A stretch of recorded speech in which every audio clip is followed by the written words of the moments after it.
മുതലാളി എന്താ പറ്റിയേ? എനിക്ക് എന്താ സംഭവിച്ചേ? എന്താ ഉണ്ടായെന്ന് പറ. എന്താടോ കുറച്ചുനാള് വേലന്നൂരിൽ ഇല്ലാഞ്ഞപ്പോ നാട്ടുകാരെ കൊണ്ട് വിളവ് കടത്താൻ തുടങ്ങിയല്ലേ? മുതലാളി അങ്ങനെയൊന്നും സംഭവിച്ചിട്ടില്ല. എടോ പറയട്ടെ, താൻ പാട്ടത്തിനെടുത്ത നിലത്തിന്റെ കടം വെച്ച് നോക്കുമ്പോ തന്റെ വിളവൊക്കെ പലിശ അടയ്ക്കാനും ഉണ്ടാവും. പാവങ്ങള് പിഴച്ചു പൊക്കോട്ടെ എന്ന് പറഞ്ഞ് കണ്ണടയ്ക്കുമ്പോ എന്നെ തന്നെ പറ്റിക്കാൻ നോക്കല്ലേ? ഇനി ഏതെങ്കിലും ഒരുത്തനെ ഞാൻ പിടിച്ച അവന് പിന്നെ ജീവൻ ഉണ്ടാവില്ല. മുതലാളി ഞാനൊന്ന് പറയട്ടെ. ഇതുവരെ ആരെങ്കിലും അറിയാതെ വിളവെങ്ങാനും എടുത്തിട്ടുണ്ടെങ്കിൽ ഇനി മുതൽ അങ്ങനൊന്നും ഉണ്ടാവില്ല മുതലാളി. അത് ഞാൻ നോക്കണം.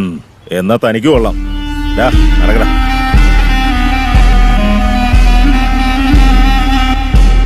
പ്രായപൂർത്തിയായ കൊച്ചു വീട്ടിൽ നിൽക്കുന്നത് കണ്ടില്ലേ? സമയത്തും കാലത്ത് ഇവളെ കെട്ടിച്ചു വിടണമെന്നുള്ള തോന്നൽ ആർക്കെങ്കിലും ഉണ്ടോ? അവളുടെ അമ്മാവനാണെന്ന് പറഞ്ഞിട്ട് എന്തെങ്കിലും ഉത്തരവാദിത്വം ഉണ്ടോ എന്ന് നോക്കി. വാഴച്ചും മിണ്ടായിരുന്നു. അവിടെ സമയമാകുമ്പോ എല്ലാ കാര്യങ്ങളും തന്നെ നടന്നോളും. ഇങ്ങനെ പറഞ്ഞു 2 വർഷമാ പോയത്. എനിക്കാണെങ്കിൽ ഇത്രയും പ്രായമായി. ഇനി എത്ര കാലം ഉണ്ടാവുന്ന ആർക്കറിയാം? നീയും ഇങ്ങനെ കുടിച്ചു ചത്തുപോയി കഴിഞ്ഞാ ഇതൊക്കെ നാട് മുഴുവൻ പഞ്ഞത്തിലും പട്ടിണിയിലും പെട്ട് നരകാതന അനുഭവിച്ചോണ്ടിരിക്കുക. ഞാൻ ആ ഫോറസ്റ്റുകാരുടെ കൂടെ ചേർന്ന് നിങ്ങൾക്ക് നിങ്ങളുടെ കൊച്ചുമോൾക്കും ആവശ്യമുള്ളത് ഇവിടെ എത്തിച്ചു തരുന്നുണ്ടല്ലോ. ഞാൻ ചാവൂന്നും പറഞ്ഞ് എന്നെ ശാപിക്കുന്നു.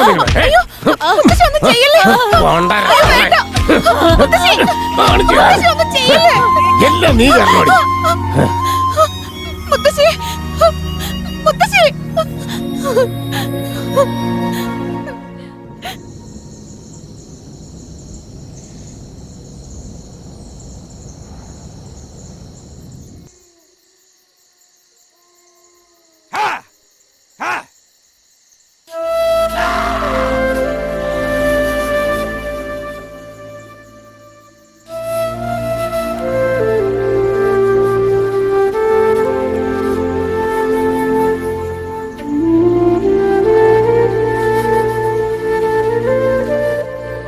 ഇപ്പൊ എന്താ വേണ്ടേ?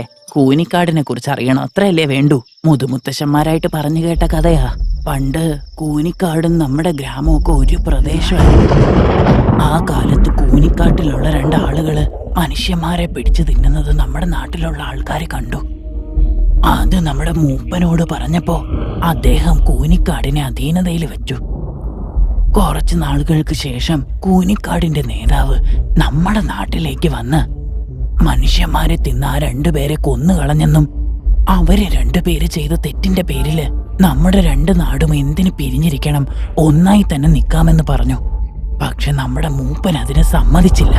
അത് കേട്ട ദേഷ്യത്തില് കൂനിക്കാടിന്റെ നേതാവ്, നിങ്ങളാരാ ഞങ്ങളെ ഒതുക്കി നിർത്താൻ? ഞങ്ങൾ നിങ്ങളെ അധീനതയിലാക്കുമെന്ന് പറഞ്ഞ് 2 പ്രദേശങ്ങൾക്കുമിടയില് വലിയൊരു കിടങ്ങുണ്ടാക്കി. ഓരോ ദിവസങ്ങൾ കഴിയും തോറും അതൊരു വലിയ ഗർത്തമായി മാറി. മലയുടെ അഗ്രഭാഗത്തായതുകൊണ്ട് അവർക്ക് മറ്റെവിടേക്കും പോകാൻ സാധിച്ചില്ല. ഇപ്പുറത്താണെങ്കിൽ വലിയൊരു ഗർത്തവും. അവിടെ തന്നെ വർഷങ്ങളായി ജീവിച്ചുകൊണ്ടിരിക്കുക. നമ്മുടെ നാട് ഇങ്ങേ പ്രദേശത്തായതുകൊണ്ട് മനുഷ്യന്മാരായിട്ട് ഒരു ബന്ധമെങ്കിലും ഉണ്ട്. അന്ന് അങ്ങനെ ഒരു പ്രശ്നം നടന്നില്ലായിരുന്നെങ്കിൽ ആ പാവങ്ങളും നമ്മളെപ്പോലെ തന്നെയാ. നമ്മളും കൂനിക്കാടുകാരും ഒക്കെ ഒരുമിച്ച് ജീവിച്ചേനെ.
എടി, നീ നന്നായിട്ട് പഠിച്ചോണ്ടിരുന്നല്ലേ, പിന്നെ ഇതിനെ പഠിത്തം നിർത്തിയിട്ട് ഇങ്ങോട്ട് വന്നത്? എനിക്ക് പഠിക്കാനുള്ള ബുദ്ധിയില്ല.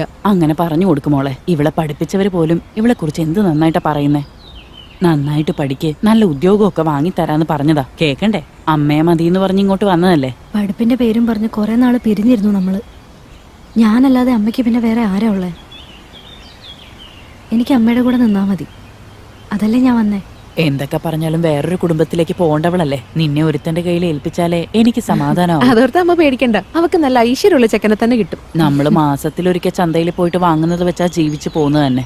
ഇവളെ കെട്ടിച്ചു വിടുന്നിടത്തെങ്കിലും കരണ്ടും ആശുപത്രിയൊക്കെ ആയിട്ട് എല്ലാ സൗകര്യം ഉണ്ടായാൽ മതിയായിരുന്നു.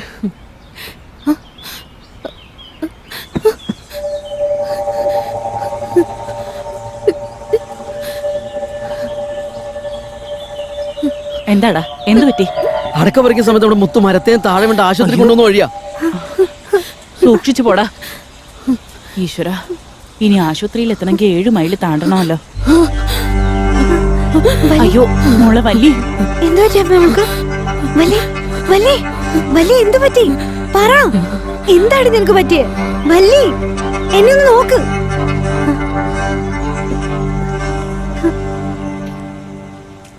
അമ്മേ, ഇവൾക്ക് എന്താ പറ്റിയേ? ഇവള് ചോര കണ്ടാലും പേടിപ്പെടുത്തുന്ന എന്തെങ്കിലും കണ്ടാലും ഇതുപോലെ ആയി പോവും മോളെ. കുറെ ചികിത്സിച്ചിട്ടും കാര്യമൊന്നും ഉണ്ടായില്ല. ഇപ്പൊ പിന്നെയും കുഴപ്പമില്ല, പെട്ടെന്ന് പഴയ പോലെ ആവും. പണ്ടൊക്കെ ഒരു ദിവസം മുഴുവൻ ഇങ്ങനെ ഇരിക്കും. പക്ഷെ നമ്മൾ പറയുന്നതൊക്കെ അവൾക്ക് മനസ്സിലാവും.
പ്രശ്നം മൂപ്പന് മുന്നിലെത്തിയപ്പോൾ കുറ്റം ചാർത്തപ്പെട്ടവൻ അവളെ ഭാര്യയാക്കാൻ ആഗ്രഹിക്കുന്നു എന്ന അർത്ഥത്തിൽ ശബ്ദം പുറപ്പെടുവിച്ചു. അതിനെ എതിർത്തുകൊണ്ട് ആ പെണ്ണിനെ താൻ വിവാഹം കഴിക്കുമെന്ന് മറുശബ്ദം പുറപ്പെടുവിച്ചപ്പോൾ ഒരു പെണ്ണിനെ സ്വന്തമാക്കാൻ രണ്ടുപേരും ആഗ്രഹിച്ചതിനാൽ നമ്മുടെ നിയമപ്രകാരം മത്സരം നടത്തി വിജയിക്കുന്നയാൾ ആ പെണ്ണിനെ ഭാര്യയാക്കിക്കൊള്ളണമെന്ന് മൂപ്പൻ കൽപ്പന പുറപ്പെടുവിച്ചു.